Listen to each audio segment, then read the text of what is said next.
En 1994, durante un paseo normal, David Noble descubrió árboles que, en su opinión, no deberían existir. Medían hasta 40 metros de altura, con una corteza inusual y hojas que parecían un enorme helecho prehistórico. Rompió con cuidado una pequeña rama y la guardó en su mochila. Cuando científicos botánicos examinaron la muestra más tarde, quedaron profundamente sorprendidos. Se trataba de una bolemia, una especie que se creía extinta desde hacía unos 2 millones de años. Quedaban menos de 60 árboles adultos en estado silvestre, casi todos genéticamente idénticos, copias de un ancestro lejano. Australia inició entonces un esfuerzo único para salvar a esta especie. Nunca antes una planta había necesitado al mismo tiempo mantenerse en secreto frente a los humanos y multiplicarse en masa para evitar su extinción.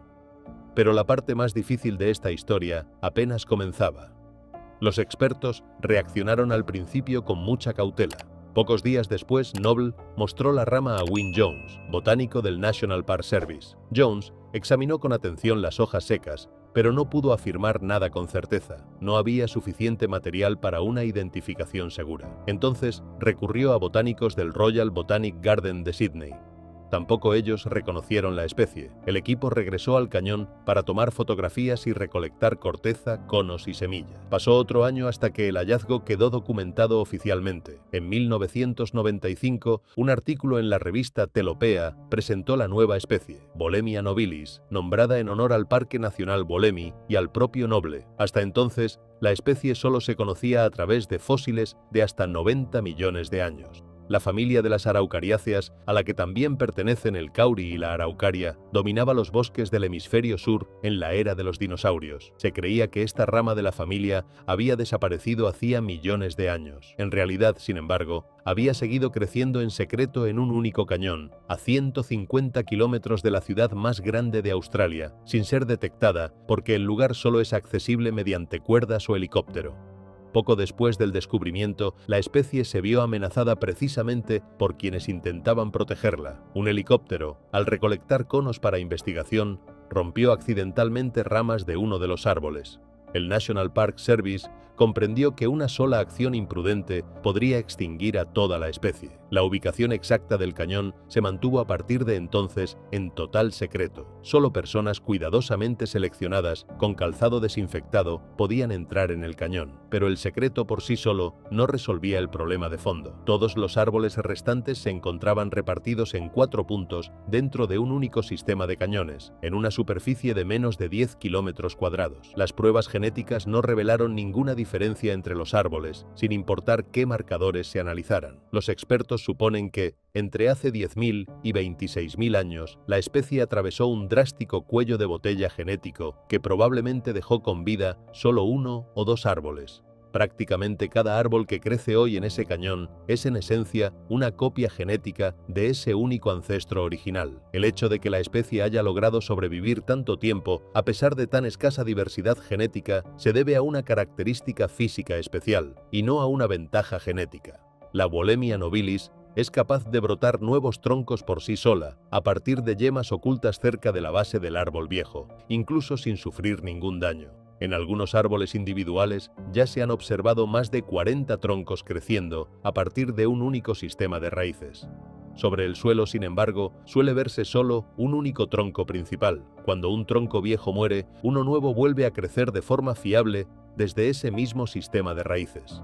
Es probable que sea precisamente esta capacidad, y no hojas o cortezas resistentes al fuego, el verdadero motivo por el cual la especie sobrevive a los pequeños incendios frecuentes del cañón. Frente a un gran incendio en las zonas abiertas de arenisca por encima del cañón, este método no ofrecería ninguna protección. Esto demuestra por qué el secretismo es realmente vital para la supervivencia, y no solo una precaución exagerada. Una especie que sobrevivió a 200 millones de años de cambios climáticos, deriva continental e incluso a la extinción de los dinosaurios, es hoy genéticamente tan uniforme que una sola enfermedad podría eliminar de golpe a todos los árboles silvestres. En noviembre de 2005, eso casi llegó a suceder.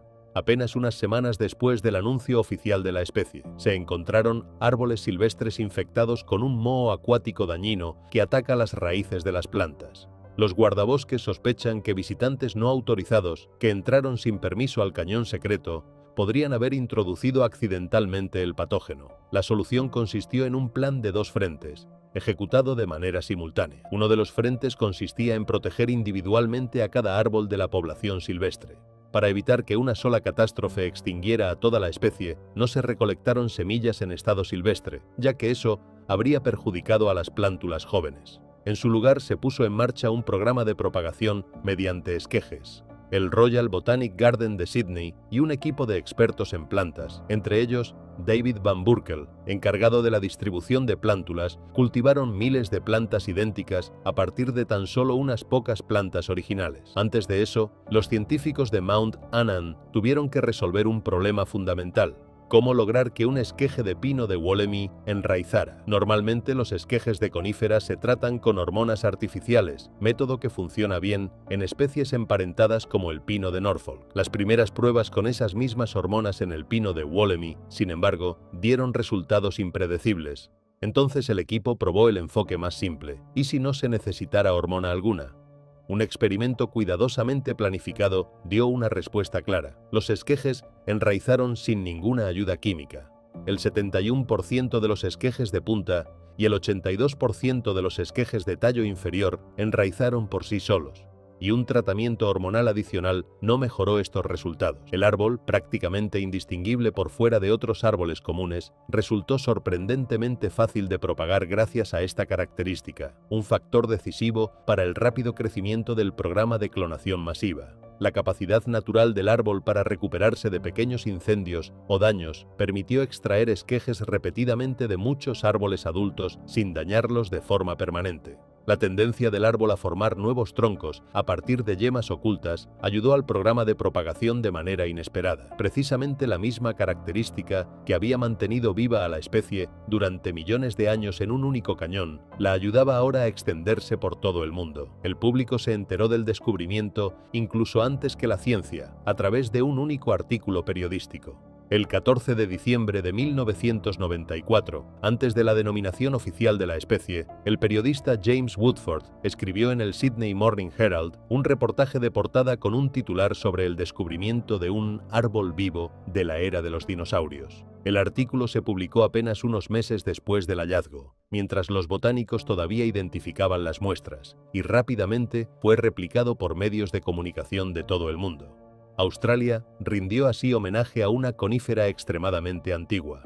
El director del Royal Botanic Gardens comparó en su momento el descubrimiento con encontrar un pequeño dinosaurio vivo, una frase pegadiza que sería citada una y otra vez durante muchos años. Debido al gran interés público, los árboles individuales del cañón recibieron nombres propios en lugar de denominaciones científicas, en homenaje a quienes los habían descubierto y protegido. El árbol del que Noble había roto su primerísimo trozo fue bautizado con su propio nombre, y otros árboles recibieron el nombre de los científicos que identificaron la especie. El 23 de octubre de 2005, 11 años después del descubrimiento, el Royal Botanic Garden presentó oficialmente el pino de Wollemi al público, tras presentaciones previas en Londres, Frankfurt y Tokio.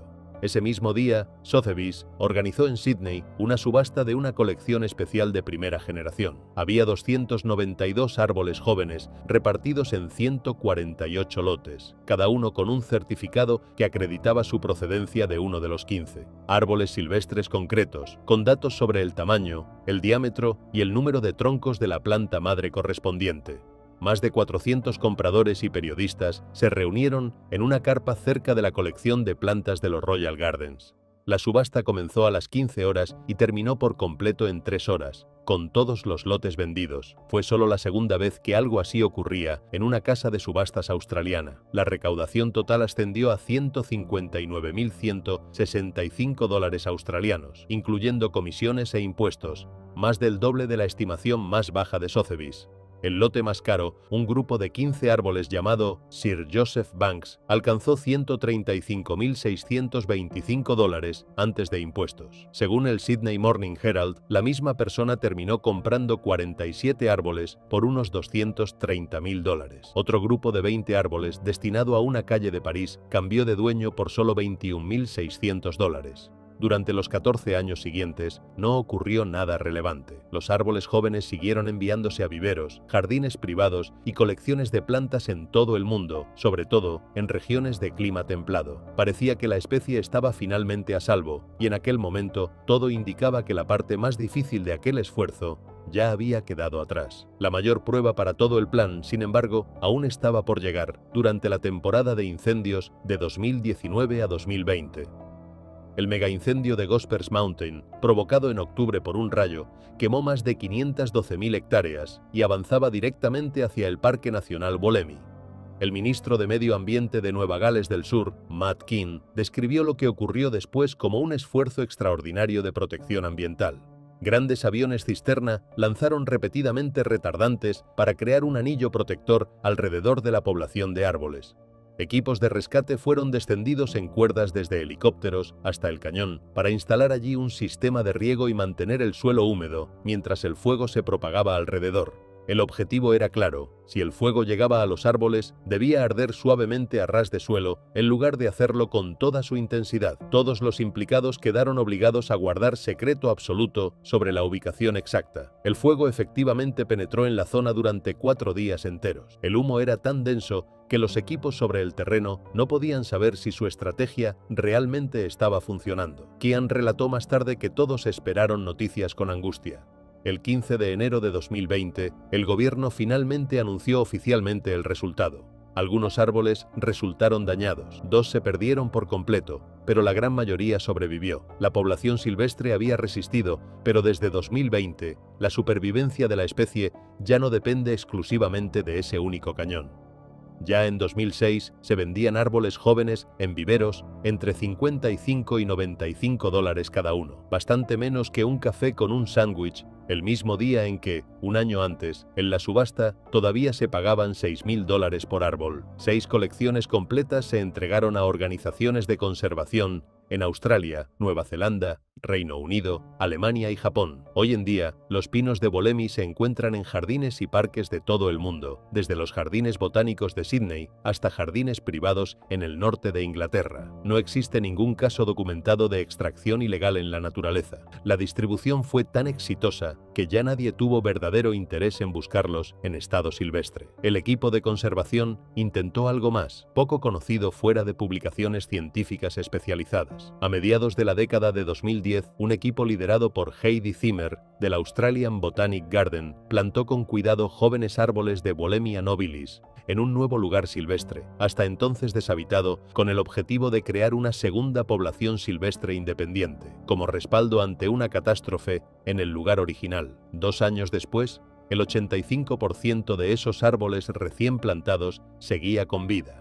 Curiosamente, los árboles trasplantados se dividieron en 2 grupos diferentes. Algunos apenas crecieron, pero casi todos sobrevivieron, un 94%, mientras que otros crecieron mucho más rápido, pero murieron con más frecuencia. Solo el 69% sobrevivió hasta el final del estudio, a pesar de que todas las plantas eran genéticamente idénticas.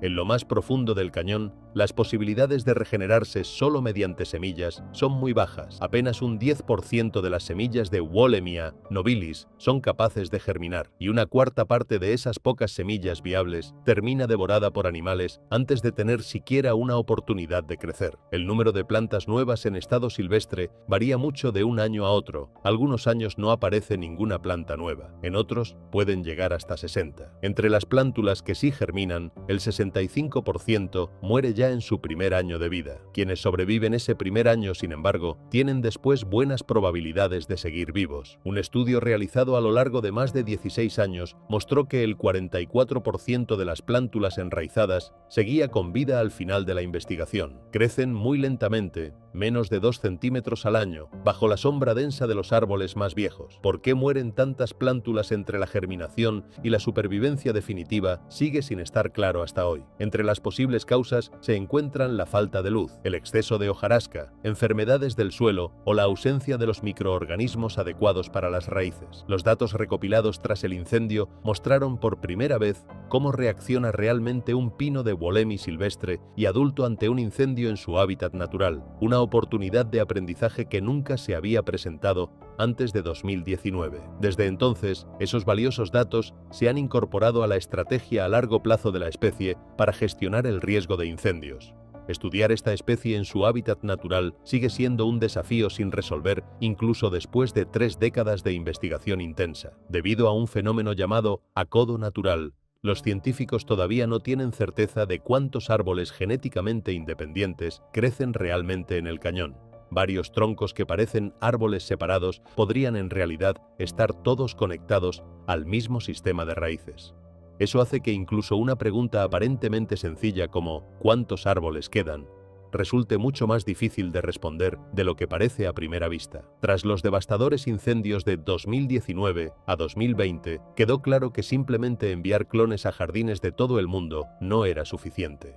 En octubre de 2023 comenzó una nueva fase ambiciosa del proyecto, conocida como la Meta Collection. Más de 170 árboles jóvenes cultivados en Sydney a partir de una selección genética especialmente valiosa de plantas madre se enviaron a través del vivero Betchbury, en Kent, a 28 jardines botánicos del Reino Unido y del resto de Europa, además de a 5 jardines en Australia y 1 en Atlanta, Estados Unidos. De este modo, distintas zonas climáticas alrededor del mundo deben evitar que una sola catástrofe, ya sea natural o provocada por el ser humano, destruya todos los árboles de golpe. Además, los árboles plantados a mediados de la década de 2000 ya han crecido lo suficiente para producir sus propias semillas. En octubre de 2025, el equipo de jardineros del jardín hermano de Wakehurst, en Sussex, observó un año excepcionalmente productivo, según relataron los botánicos responsables. En lugar de las habituales 20 a 30 semillas por temporada, los conos produjeron ese año 168 semillas, de las cuales unas 134 parecían realmente viables. Esto permitió por primera vez almacenar en el Millennium Seed Bank semillas recolectadas en el propio Wakehurst, la mayor colección mundial de semillas de plantas silvestres, que ese mismo año celebraba además sus 25 años de existencia. Cada semilla individual de esta colección representa en teoría una combinación genética completamente nueva que, según el entendimiento científico actual, en una especie que perdió la mayor parte de su diversidad genética hace decenas de miles de años, sencillamente no debería existir.